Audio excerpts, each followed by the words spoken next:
নমস্কার বন্ধুরা, মিমিস কিচেনে আপনাদেরকে আরেকবার স্বাগত জানাই। আজ আমি আপনাদেরকে একটা সম্পূর্ণ নিরামিষ কুমড়োর একটা তরকারি সিম্পলভাবে বানিয়ে দেখাবো। এখানে কুমড়ো, আলু, মটরশুঁটি আর নিয়েছি আমি জিরে গুঁড়ো, 5 ফোড়ন, শুকনো লঙ্কা, তেজপাতা আর নিয়েছি হিং। এবার গ্যাস ধরিয়ে যথারীতি কড়াই বসিয়ে দিয়েছি। এবার কড়াইয়ের মধ্যে দিয়ে দেবো আমি সর্ষের তেল। এই তরকারিটা আপনার রুটি, লুচি, পরোটা, মুড়ি, টিফিনের জন্যে এই তরকারিটা ভীষণভাবে ভালো লাগে।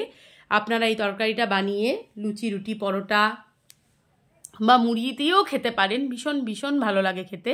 এরপর শুকনো লঙ্কা, তেজপাতা আর দিয়ে দিলাম আমি 5 ফোড়ন। এবার ভালো করে ফোড়নটা গরম হওয়া অবধি এটাকে অপেক্ষা করব আমি।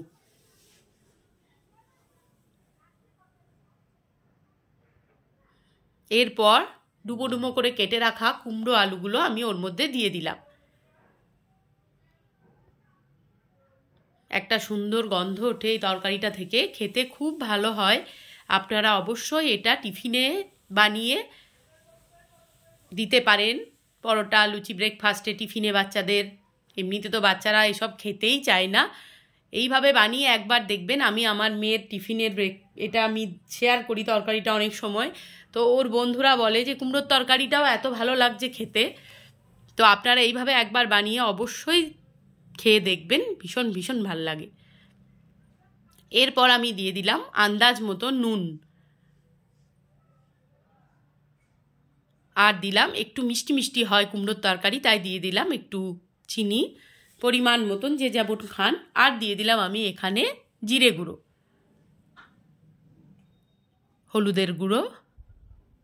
ব্যাস, এবারে নাড়াচাড়া করতে হবে। আর কোনো মশলা বা আর কিছু লাগবে না। এবার যেটা আমি দিয়ে দেবো জল দেওয়ার পর, সেটা হচ্ছে মটরশুঁটি। কারণ যেহেতু শীতকাল, তো মটরশুঁটিটা প্রচুর পরিমাণে পাওয়া যায় আর খাওয়াও ভালো। তো সেই জন্য আমি মটরশুঁটিটা এতে অ্যাড করব। অনেক সময় আমরা কুমড়োর তরকারিতে ছোলাও দিয়ে থাকি। তো এখন যেহেতু মটরশুঁটি আছে, তো সেই জন্য মটরশুঁটিটা দিলে বেশ ভাল লাগবে। এরপর আমি নেড়েচেড়ে নিয়ে জল দিয়ে দিলাম। খুন্তি দিয়ে একটু মিশিয়ে নিচ্ছি।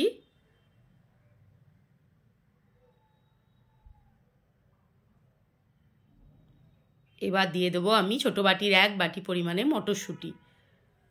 এবার ঢাকা বন্ধ করে আমি এটাকে সেদ্ধ হতে দেব।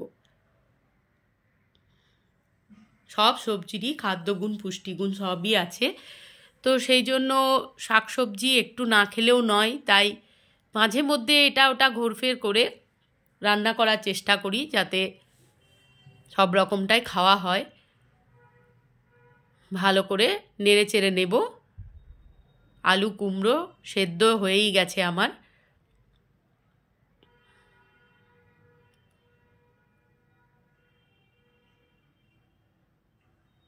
ব্যাস, তৈরি হয়ে গেছে আমার নিরামিষ কুমড়োর তরকারি।